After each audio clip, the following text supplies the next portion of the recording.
আসসালামু আলাইকুম, কি অবস্থা সবার? আশা করি সবাই ভালো আছেন।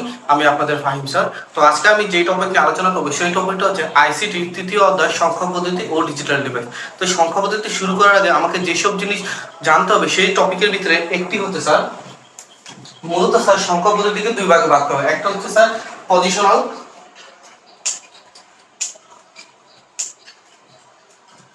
একটা হচ্ছে আপনার পজিশনাল, আরেকটা হচ্ছে স্যার আপনার নন পজিশনাল। নন পজিশনাল, এই পজিশনালকে আবার আপনাকে চার ভাগে ভাগ করা হয়। প্রথমটা হচ্ছে স্যার আপনার হলো ডেসিমেল বা দশমিক, এরপরটা হচ্ছে স্যার আপনার অক্টাল, এরপরটা হচ্ছে স্যার আপনার হেক্সাডেসিমেল,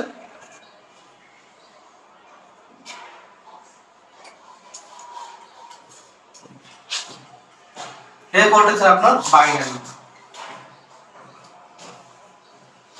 বাইনারি, ঠিক আছে। এখন স্যার এই যে পজিশনাল যেগুলো আছে ডেসিমেল, অক্টাল, হেক্সাডেসিমেল ও বাইনারি, এগুলো পড়ার আগে স্যার এই যে পজিশনাল সংখ্যাটা কি? পজিশনাল সংখ্যা যদি আপনি বাংলা চিন্তা করেন এটা হলো স্যার স্থানিক, স্থানিক সংখ্যা। আর নন পজিশনাল সংখ্যা হচ্ছে অস্থানিক সংখ্যা।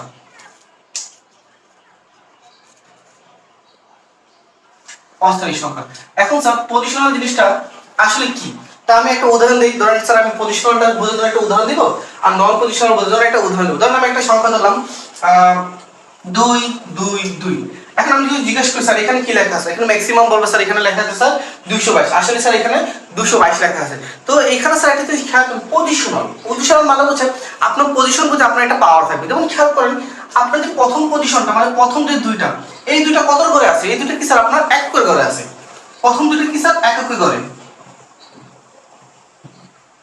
পরবর্তী দুইটা এটা কি স্যার দশকের করে, এবং এর পরবর্তী দুই সেটা কি আছে স্যার আপনার শতকের করে। তাই খেয়াল করতে হবে প্রথম দুই থেকে যে দ্বিতীয় দুই তার পজিশনাল নাম্বারটা আলাদা, যার ফলে কি স্যার তার অ্যাবিলিটি কি স্যার একটু আলাদা। এই দ্বিতীয় নম্বর থেকে তৃতীয় নম্বর যে দুইটা তার পজিশন আলাদা, যার ফলে কি স্যার আমরা যদি দুটো পাওয়ার বলি তার কি স্যার পাওয়ার কি স্যার আলাদা। তাই একটা জিনিস খেয়াল করেন, আমি যদি সামহাও কোনো কারণে এই প্রথম দুইটাকে যদি মনে করেন যে যেই দুইটা আছে বা শেষের দুইটা আছে, শেষের দুইটা যদি আমি প্রথমে নিয়ে এসে পড়ি, দেখেন খেয়াল করেন স্যার তার কিন্তু পাওয়ার পরিবর্তন হচ্ছে বা তার কি স্যার পজিশনটা পরিবর্তন হচ্ছে। দেখেন আমি প্রথম এই দুইটাকে আমি এইখানে নিয়ে এসেছি, তাই খেয়াল করেন স্যার এইখানে যখন সে ছিল তখন ছিল কি স্যার একক, কিন্তু আমি যখন তার পজিশন পরিবর্তন করে দিয়েছি তখন কি হয়েছে স্যার তার এই যে দুইটা আমি যখন তার পজিশন পরিবর্তন করেছি তখন স্যার এই দুইটা কি হয়েছে আপনার শতক বোঝানো হয়েছে। তার মানে খেয়াল করেন স্যার এখানে প্রত্যেকটা নাম্বার সে তার পজিশন বুঝেছে কি তার একটা স্থান থাকে। তো এইটা হচ্ছে কি স্যার আপনার পজিশনাল। এখন যেহেতু বলে স্যার নন পজিশনাল, এটার মানে কি? নন পজিশনাল আমি একটা উদাহরণ দিই, ধরেন এটা খেয়াল করেন আমরা সবাই জানি x বলতে কি বলছে এখানে x বলতে রোমান সংখ্যা, x বলতে বোঝায় 10, তাই না স্যার? এখন যদি খেয়াল করেন আমি যদি দুইটা x লিখি তাহলে অবশ্যই এখানে কত বোঝায় স্যার 20 বোঝায়, তাই না? খেয়াল করুন স্যার এই যে প্রথম x এর মানও 10, দ্বিতীয় x এর মানও কত স্যার 10। আর আমি যদি সামহাও কোনো কারণে যদি এই x টাকে সামনে নিয়ে এসে বলি, মানে 10 টাকে কি স্যার সামনে নিয়ে এসে বলি, আমার কি কোনো দেখেন মানে পরিবর্তন হইতেছে?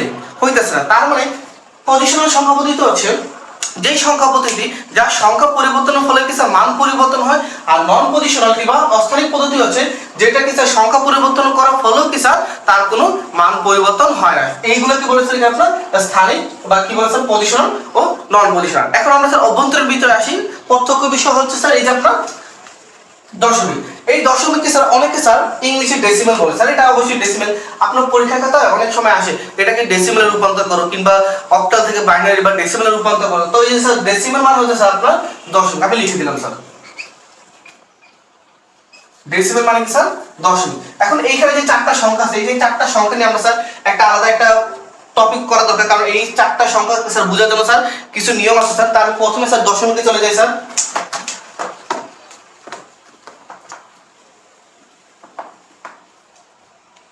দশমিক দশমিক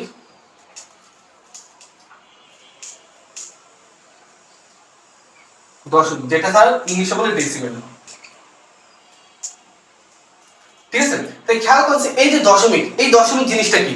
এই দশমিক জিনিসটা হচ্ছে স্যার আমরা ছোটবেলা থেকে এখন পর্যন্ত যেই সংখ্যা নিয়ে কাজ করছি এই সবগুলো হচ্ছে স্যার আপনার ডেসিমেল কিংবা দশমিক পদ্ধতি। যদি আমি একটা জিনিস খেয়াল করি, আমরা ছোটবেলা থেকে জানি স্যার, কারণ এখানে দশমিকের যে সংখ্যাগুলো আছে সেই সংখ্যাগুলো লিখছি স্যার, ধরুন 0 1 2 3 4 5 6 7 8 9। আমরা ছোটবেলা থেকে এই সংখ্যা নিয়ে স্যার সবসময় কাজ করেছি। তো খেয়াল করুন স্যার, এখানে দেখেন সংখ্যা কয়টা আছে, এখানে সংখ্যা আছে 0 থেকে 9 পর্যন্ত সংখ্যা আছে টোটাল 10টা, যার ফলে এই দশমিকের বেস বা দশমিকের স্যার ভিত্তি হচ্ছে স্যার আপনার 10। দশমিকের বেস হচ্ছে কত স্যার আপনার 10। এখন একটা জিনিস খেয়াল করেন, এখানে কিন্তু 9 করা কোনো সংখ্যা নেই। তাই খেয়াল করুন স্যার, যদি আমার এটা কিন্তু সর্বশেষ সংখ্যা, 0 থেকে কি স্যার সর্বশুরু সংখ্যা, আর এটা কি স্যার সর্বশেষ সংখ্যা, ঠিক আছে? যখন কোনো একটা সংখ্যা মানে কোনো একটা যে আমরা যে সংখ্যা পদ্ধতি আছে যে চারটা, এই সংখ্যা পদ্ধতি যখন কোনো একটা সংখ্যা যদি মনে করেন আপনার সর্বশেষ সংখ্যা পদ্ধতি এসে পড়ে, তখন আমরা কি সেটা আমরা পুনরায় আবার শুরু করি, মানে কি স্যার আবার শুরু থেকে শুরু করি। তো খেয়াল করেন স্যার, আমার এখানে 9 আছে, তার মানে বলছি আবার শুরুতে চলে যাবো। তো এখানে দেখেন প্রথমে কি আছে 0, লিখলাম 0, তারপর লিখবো কি স্যার 1, তারপরে 0 এর সাথে আবার 2, তারপর আবার 0 এর সাথে আবার 3। এখন খেয়াল করেন, আমি যদি এই সংখ্যাগুলো লিখি, আমার দেখেন এই যে 1 2 3 এর কোনো মান পরিবর্তন হচ্ছে না, কারণ আমরা জানি কোনো একটা সংখ্যার আগে যদি শূন্য বসে তাহলে সেই সংখ্যার কোনো স্যার মানের পরিবর্তন হয়, যার ফলে কি স্যার আমরা এই সংখ্যাগুলোকে স্যার লিখলাম। তারপর স্যার যেহেতু 0 এর কোন 0 লেখার পরে কোনো স্যার মানের পরিবর্তন হচ্ছে না, এর ফলে স্যার আমরা 0 কে বাদ দিয়ে 1 থেকে শুরু করি। তা আমরা তো প্রথমে 1 লিখবো, 1 এর সাথে 0 এর কাজ, 1 এর সাথে 2 এর কাজ, 1 এর সাথে 3 এর কাজ, 1 এর সাথে 4 এর কাজ। তো 1 এর সাথে 0 তার মানে কি স্যার 10, তারপর কি স্যার 1 এর সাথে 1, তারপর কি স্যার 11, তারপর কি স্যার 1 এর সাথে 2 12, এইভাবে পর্যন্ত আমি 1 এর সাথে 9 পর্যন্ত লিখলাম। তো 1 থেকে 9। এখন খেয়াল করুন, এই যে দেখেন 9 আমি কি বলছি স্যার সর্বশেষ সংখ্যা, এখানে কি স্যার সর্বশেষ সংখ্যা এসে পড়েছে, তার মানে কি স্যার আমরা আবার পুনরায় আবৃত্তি করব, আমরা কি স্যার আবার পুনরায় চলে যাব। আমরা যেহেতু এখানে একের কাজ করে ফেলছি, তখন আমরা কার কাজ করব, অবশ্যই 2 এর কাজ। তাহলে আমি এখানে লিখব কি স্যার 2, 2 এর সাথে 0 এর কাজ, 2 এর সাথে 1 এর কাজ, 2 এর সাথে 3 এর কাজ। এইভাবে কি স্যার আমরা এখানে চক্র চলতে থাকে, এই পর্যন্ত পুরো আপনি 1000 কিংবা 10000 পর্যন্ত কি স্যার এগুলা চলতে থাকে। এরপরে যে টপিকটা আছে স্যার, সেই টপিকটা হচ্ছে স্যার আপনার অক্টাল। এরপর যে টপিক, সেই টপিকটা হচ্ছে কি স্যার আপনার অক্টালের। ঠিক খেয়াল করেন,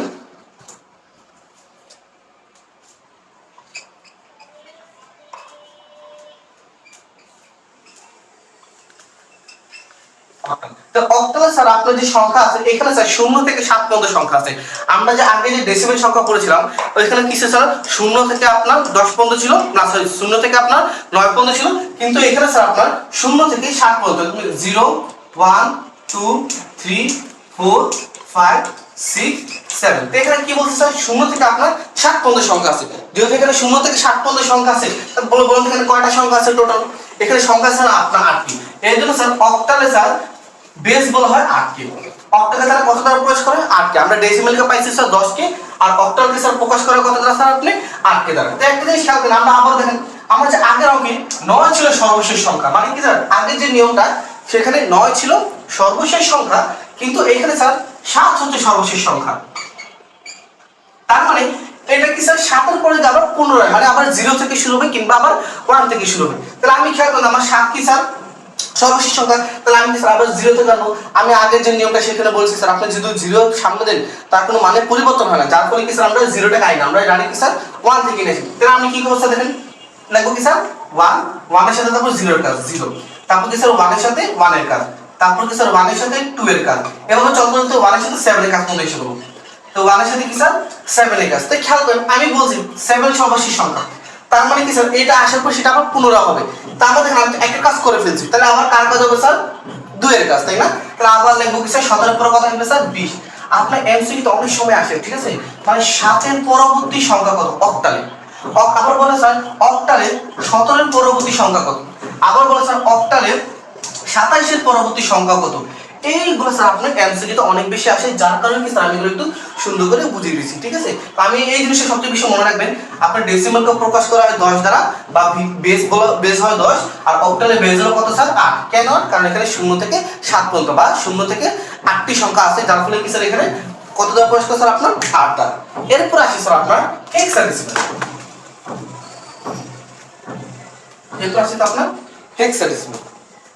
এখন একটা জিনিস খেয়াল করতে, এই যে আমি যে একটা কথা বলেছিলাম ডেসিমেল, তাই না? এখানে যারা মনে করেন ব্রাজিল ফ্রেন্ড আছে তারা দেখুন 2000 যে ওয়ার্ল্ড কাপটা গেল সেই ওয়ার্ল্ড কাপে স্যার তারা বলেছিল আমাদের মিশন হেক্সা দেখেন এখানে কিন্তু সেই জিনিসটা হেক্সা ডেসিমেল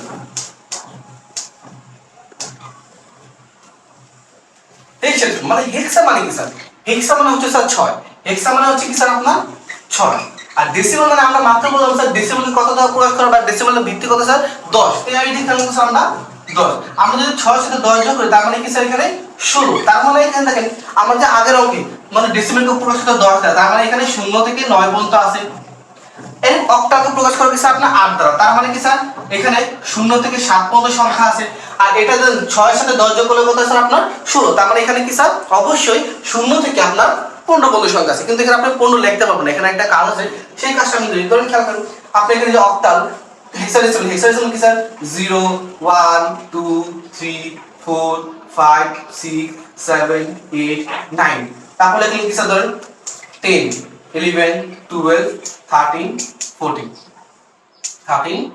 15 কিন্তু স্যার এই পর্যন্ত ঠিক আছে কিন্তু স্যার আপনি হেক্সাডেসিমাল 10 লিখতে পারবেন না এই জন্য কি স্যার আমরা এখানে ইংলিশে যে অ্যালফাবেটগুলো আছে সেই অ্যালফাবেটগুলো ইউজ করি তার মানে স্যার আমরা এখানে 10 দ্বারা বুঝি এ 11 দ্বারা বুঝি কি স্যার বি 12 দ্বারা বুঝি সি 13 দ্বারা বুঝি কি স্যার ডি 14 দ্বারা বুঝি কি স্যার ই এবং 15 দ্বারা কি বুঝি স্যার আমার এফ তার মানে কি হচ্ছে স্যার এখানে হেক্সাডেসিমাল আমরা জানি হেক্সাডেসিমালের বেস হতে কত স্যার 16 তার মানে এখানে অবশ্যই 16টা সংখ্যা থাকবে তা আপনি খেয়াল করুন স্যার আপনি 9 পর্যন্ত ঠিক লিখতে পারবেন কিন্তু স্যার 10 11 12 13 14 15 এটা কি স্যার আপনি লিখতে পারবেন না এর ফলে কি স্যার আমাদের ইংলিশে যে অ্যালফাবেটগুলো আছে সেই অ্যালফাবেটগুলো ইউজ করি তার ফলে আমাদের এখানে স্যার 9 এর পরে সরাসরি এসে হবে A B C D E এবং কি স্যার এফ এখন যে আপনাদের কোশ্চেনটা সেই কোশ্চেনটা হচ্ছে স্যার তাহলে এফ এর পরবর্তী সংখ্যা কত এর খেয়াল করুন স্যার আমি যে আগের নিয়মটা বলেছি তার মানে এফ হচ্ছে এখানে সর্বশেষ সংখ্যা মানে সর্বশেষ সংখ্যা তার মানে f এর পরে আবার পুনরায় হবে তার মানে f এর পরে পুনরায় 0 আমরা যদি এখানে 0 এর কোনো মান স্যার এখানে কোনো কাজ হয় না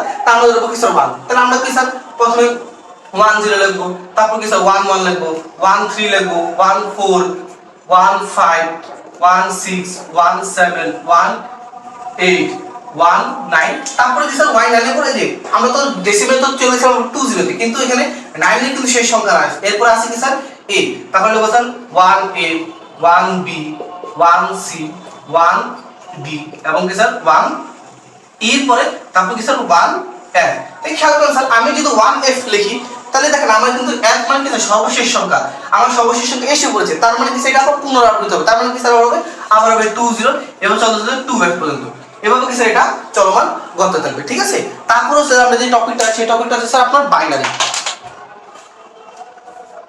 তারপরে যে টপিকটা সেই টপিকটা তো আপনি কি স্যার অবশ্যই বাইনারি তো বাইনারিতে খেয়াল করুন স্যার এই যে বাইনারি যে সংখ্যাটা আছে এটাকে স্যার কম্পিউটারের মৌলিক ভাষা বলা হয় কিন্তু কম্পিউটারের বেসিক ল্যাঙ্গুয়েজ বলা হয় কারণ স্যার খেয়াল করেন এখানে যে বাইনারি এই যে বাইনারি স্যার বাইনারি এই বাইনারিতে স্যার এখানে ভিতরে মাত্র দুইটা সংখ্যা আছে কি কি স্যার একটা হচ্ছে স্যার 0 আর একটা হচ্ছে স্যার 1 তাই খেয়াল করেন এখানে যেহেতু দুইটি সংখ্যা তার মানে এটা স্যার ভিত্তি হবে কত স্যার আপনার 2 কারণ খেয়াল করেন স্যার আগের অঙ্কে যে ডেসিমেলের সংখ্যা ছিল 10টি এটা তো আমরা 10 দ্বারা প্রকাশ করতাম তারপরে অক্টালে ছিল 8টি তারপর কিছু হেক্সা ছিল কি স্যার 16টি কিন্তু এখানে আছে স্যার 10 তার মানে খেয়াল করেন স্যার বাইনারি স্যার ভিত্তিগত কত স্যার বা বাইনারি যে বেস সেটা হচ্ছে কি স্যার অবশ্যই 2 তার মানে খেয়াল করেন এখানে 0 আর 1 ছাড়া কোনো কাজ নেই তো এইটাই কি স্যার ধরেন এখানে 1 সর্বশেষ সংখ্যা এটা কি স্যার পুনরাবৃত্তি হতে থাকে অনেকে বলে স্যার যেমন আমি অনেকেই খেয়াল করছি অনেকে বলে স্যার এখানে একের সাথে 1 যোগ করে 10 হয় এগুলো কোনো নিয়ম নাই স্যার আসলে এটা 10 হয় কিন্তু এটা আপনারা যারা করেন এটা একটু অন্যরকম টাইপের নিয়ম কিন্তু আমি যেটা মনে করি আপনি সবকিছু মৌলিকভাবে মানে ভেঙে ভেঙে বুঝলে যেটা ভালো হয় তার মানে খেয়াল করেন স্যার এখানে যে 2 দ্বারা কি বোঝায় কারণ এখানে সংখ্যা আছে দুটো একটা হচ্ছে 0 একটা হচ্ছে 1 এবং এইটাকে স্যার কম্পিউটারের বেসিক ল্যাঙ্গুয়েজ কিংবা কম্পিউটারের মৌলিক ভাষা বলা হয় এটার একমাত্র কারণ হচ্ছে স্যার কারণ আমরা জানি কম্পিউটার শুধু 0 আর 1 ছাড়া কিছু বোঝে না যেমন আপনি আপনার একজন বান্ধবীকে টেক্সট করলেন কিছু একটা টেক্সট করলেন মনে করেন আই মিস ইউ ঠিক আছে আপনার প্রিয় বান্ধবী ঠিক আছে আপনি টেক্সট করলেন I miss you and computer তো আই মিস ইউ কিছু বোঝে না কম্পিউটার বুঝছে শুধু 0 আর 1 তাহলে ও কি করবে এই টেক্সটকে একটা আছে যে আপনার 500 গেলে পাবেন একটা আছে মানে অনুবাদক আছে যেটা আমরা ট্রান্সলেশন বলি এখানে তিনটা অনুবাদক থাকে একটা হলো কম্পাইলার ইন্টারপ্রেনার এবং এরকম কয়েকটা থাকে অ্যাসেম্বলার এরকম টাইপের আমার সঠিক মনে নেই তো এই যে ট্রান্সলেশনগুলো তারা কি করে আপনাদের হিউম্যান ল্যাঙ্গুয়েজ থেকে তার কম্পিউটারে তার নিজের ল্যাঙ্গুয়েজে রূপান্তর করে। মানে এই যে আপনাদের লেখছেন এটা তো আমাদের মানব ভাষা, মানে এটা তো আমরা বুঝি, কিন্তু স্যার কম্পিউটার তো এটা বুঝে না। এই জন্য কম্পিউটার কি করে এই ওয়ার্ডটাকে তারা নিজস্ব একটা প্রোগ্রাম আছে, এই যে বললাম আমার জানার মতে এখনকার যুগে সবচেয়ে বেশি ট্রান্সলেট মানে কম্পিউটার ভিত্তিক চলে সেটা হচ্ছে কম্পাইলার। তো এই তার লেখাটাকে সে কি করে কম্পিউটার নিজের ভাষায় রূপান্তর করে। আমি বলছি কম্পিউটার নিজের ভাষায় কি স্যার 0 আর 1। তো কম্পিউটার কি করছে নিজের ভাষায় রূপান্তর করে এবং পরবর্তীতে এখন আপনি তো অন্যজনকে পাঠাবেন, ধরেন আপনি অন্যজনকে পাঠালেন, ধরেন আমি মিম সাদিয়া নাদিয়া, তো ও কি করলো ওই মানুষটাকে এই টেক্সটেই রূপান্তর করে। মানে এটা কি স্যার একটা সাইকেলের মতো, একটা চক্রের মতো। কম্পিউটার কখনো মানব ভাষা বোঝে না, তার নিজস্ব ভিতরে একটা ইনস্টল মানে সফটওয়্যার ইনস্টল থাকে, যেটা আমরা বলি স্যার অনুবাদক, যে ট্রান্সলেটর, ওইটা কি স্যার মানব ভাষাকে কম্পিউটার ভাষায় রূপান্তর করে এবং কম্পিউটার ভাষার রূপকে আবার মানব ভাষায় রূপান্তর করে। ঠিক এই যে টপিকগুলো, এই টপিকগুলোই হচ্ছে স্যার আপনার আজকের মূল টপিক। ইনশাআল্লাহ কালকে যে আমাদের সবচেয়ে গুরুত্বপূর্ণ টপিক সেটা হচ্ছে স্যার রূপান্তর, কিংবা একটা আমরা যেখানে 4টা সংখ্যা পদ্ধতি পড়ছি, একটা সংখ্যা পদ্ধতি থেকে আরেকটা সংখ্যা পদ্ধতি কিভাবে রূপান্তর করা হয় সেই টপিক নিয়ে আমরা ইনশাআল্লাহ আলোচনা করব। এই পর্যন্ত সবাইকে ধন্যবাদ। আসসালামু আলাইকুম।